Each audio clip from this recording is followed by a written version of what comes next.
Saludamos a Alejo Rodríguez, especialista en recursos humanos. Alejo, bienvenido a NTN24. Qué gusto que estés con nosotros. ¿Qué tal? Muy buenas tardes, ¿cómo están?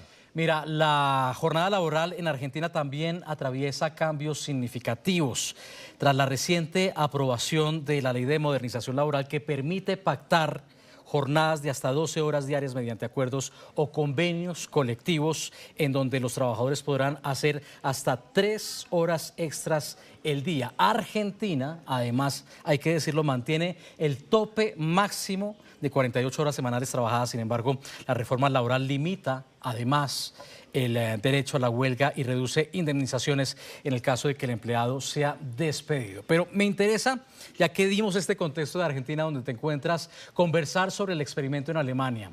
La mayoría de empresas en ese país reportó estabilidad o mejora en resultados. ¿Qué explica que reducir horas no necesariamente implique reducir desempeño? Sí, hubo una última prueba piloto que se realizó recientemente en Alemania muy interesante. No deja de confirmar los últimos estudios y pruebas similares que se ha hecho alrededor del mundo con respecto a lo mismo, ¿no? A la reducción de la jornada laboral, qué impacto tiene en la población, es decir, en los trabajadores, en los colaboradores de las empresas. Por otro lado, qué impacto tiene también en la productividad y en los resultados de la compañía, y lo que se deja ver una vez más es que ambos impactos son positivos, sea en el bienestar de la gente, lo cual en última instancia termina impactando su productividad, como también en los resultados del negocio, que o se igualan o muchas veces también se acrecientan, justamente porque tu fuerza laboral se dispone a dar más en ese corto tiempo, reducido tiempo que tienen de la jornada laboral. Aquí uno también se pregunta si existe el riesgo de que simplemente la carga laboral en menos días, generando mayor intensidad y una potencial burnout, una potencial quema de habilidades. Creo que uno de los objetivos de estas pruebas pilotos es justamente ver eso, ¿no? Ver si justamente, bueno, hacemos esa reducción en horas, pero entonces es menos extensiva la jornada y es más intensiva. En un punto sí, obviamente que el trabajo y el desempeño se hace en forma más intensiva, pero eso no se traduce, al menos en estas últimas pruebas, y hace muy poco hubo otra prueba piloto en Reino Unido con más participación, alrededor de casi 3.000 empleados trabajaron en esa prueba, y no se traduce en, como vos decías, ¿no?, en claros efectos de burnout. El desempeño, de nuevo, o se mantiene o aumenta de una manera más intensiva, en menos horas, en menos días, pero se les sigue dando la oportunidad a los trabajadores que tengan su descanso diario, su recuperación para el otro día, y eso termina, bueno, en resultados como una igual o mejor alimentación, descanso, contacto con los seres queridos, de nuevo, en temas de bienestar y de balance vida-trabajo. Los resultados siguen demostrando que el efecto es positivo. ¿Qué diferencia hay entre implementar la semana de 4 días por ley como política pública versus hacerlo eventualmente como una decisión empresarial voluntaria? Mira, es un poco esto que te decía, ¿no? Muchas veces la realidad, yo siempre digo, la realidad supera la ficción. Acá podríamos decir, bueno, la realidad supera la legislación.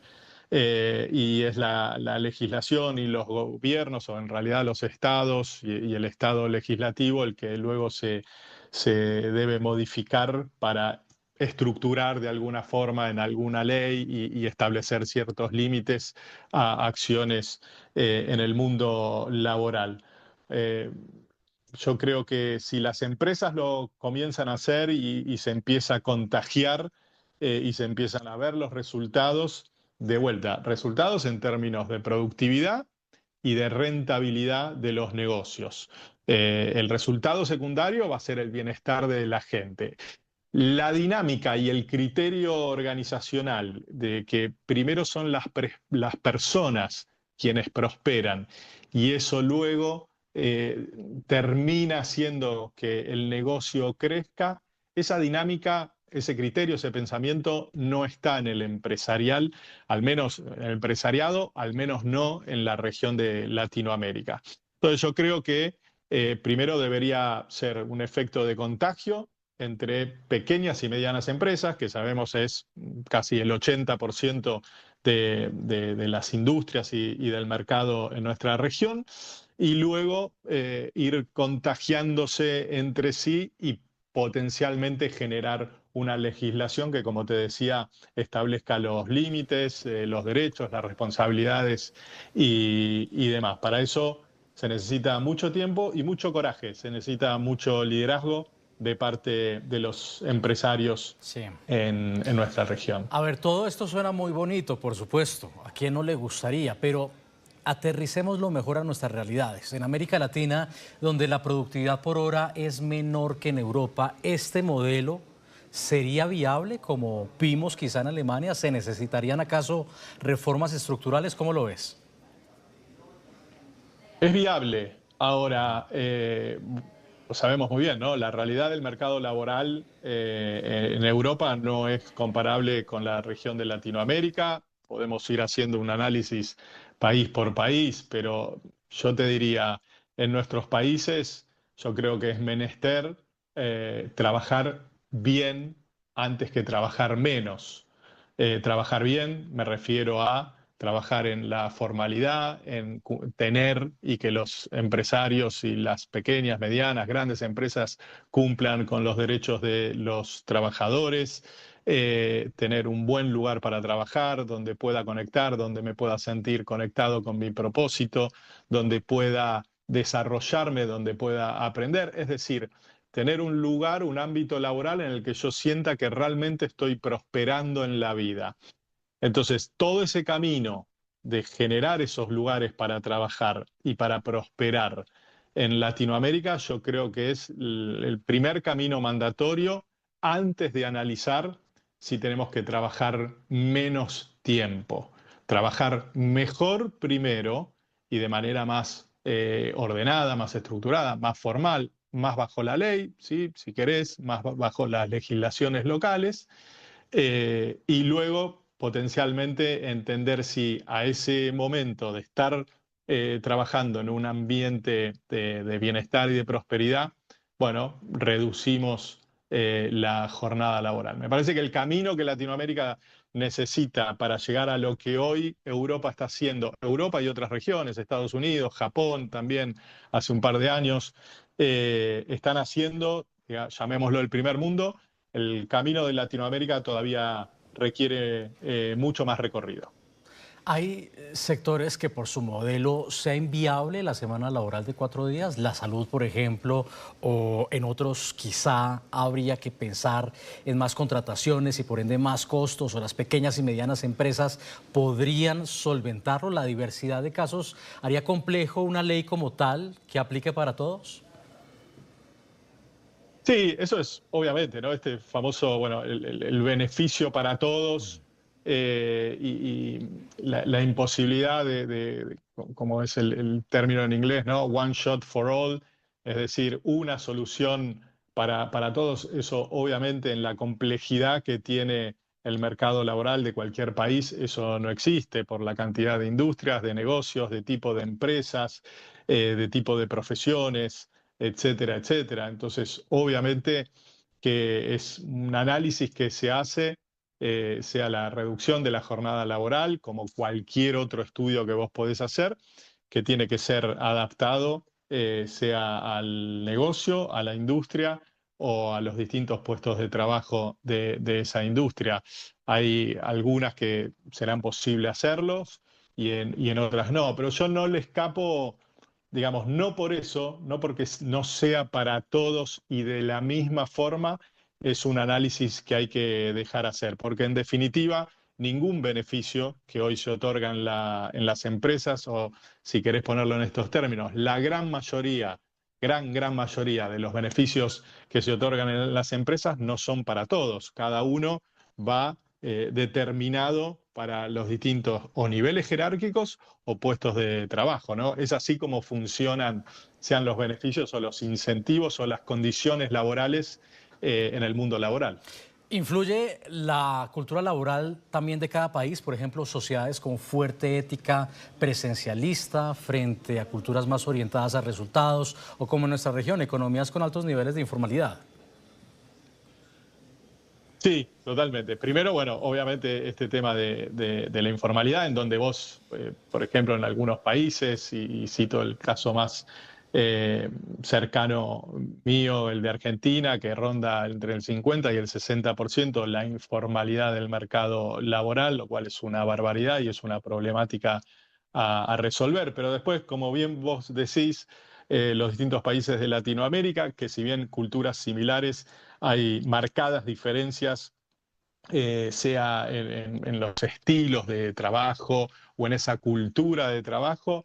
Sí, yo creo que es un buen punto el que traes, probablemente para ciertas culturas de trabajo y para ciertos países, el entendimiento de que una reducción de jornada es posible. Y no solamente la adaptación, sino, ¿no?, la posibilidad de esa adaptación seguramente se hace más difícil en algunos países que en otros. ¿Por qué? Porque, como bien mencionabas, algunas culturas son más enfocadas al resultado en sí y no, digamos, a hacer un trabajo más extensivo en el tiempo. Algunas de nuestras culturas de trabajo son más culposas que otras en esto de estar permanentemente disponible para el trabajo, de no tomarme las vacaciones que muchas veces son por ley y son obligatorias, y aún así el trabajador no se las toma por miedo, por culpa, por lo que fuere, por este tema más cultural. Ese me parece que es un estudio más país por país, en el cual los gobiernos definitivamente deberían involucrarse. ¿Tú crees, ya para ir cerrando, que la semana laboral de 4 días, ese sueño para algunos, sea finalmente una realidad en el mediano, largo plazo? ¿O qué desafíos se enfrenta para que así sea? Mira, de nuevo, yo creo que para que eso sea una realidad, el camino y el recorrido que debemos llevar a nuestros países es muy largo. ¿Qué puede llegar a pasar en todo ese recorrido? Me parece que es la gran pregunta. ¿Qué puede llegar a pasar en cuanto a cambios en las legislaciones, en cuanto a los cambios recurrentes en los estilos de gobierno de nuestros países, en el gran cambio, enorme y profundo cambio que las nuevas tecnologías están teniendo en el mercado laboral? Mucho va a depender de cada uno de esos factores y variables para llegar a un momento en el cual sea de abajo hacia arriba o un liderazgo más de arriba hacia abajo. ¿Qué te quiero decir? Las grandes empresas y multinacionales dando el ejemplo y permeándolo, o las pequeñas y medianas empresas de nuestros países dando el ejemplo a seguir para las grandes. Para que esa situación se dé, hay mucho recorrido todavía y hay muchos factores y muy profundos que ya están pasando, que están impactando el mercado laboral. Yo, si me das a elegir, esperaría, ojalá verlo y ver que algo así suceda, simplemente porque el foco, si eso sucede, va a estar puesto en la prosperidad del ser humano, y no en esto de, bueno, trabajar para vivir, sino en esto de, bueno, digo, ¿no? Tengo una vida, tengo una calidad de vida que respeto y mi trabajo me permite seguir mejorando esa calidad de vida. Alejo Rodríguez, saludos en Argentina, feliz tarde. Muchas gracias a ustedes.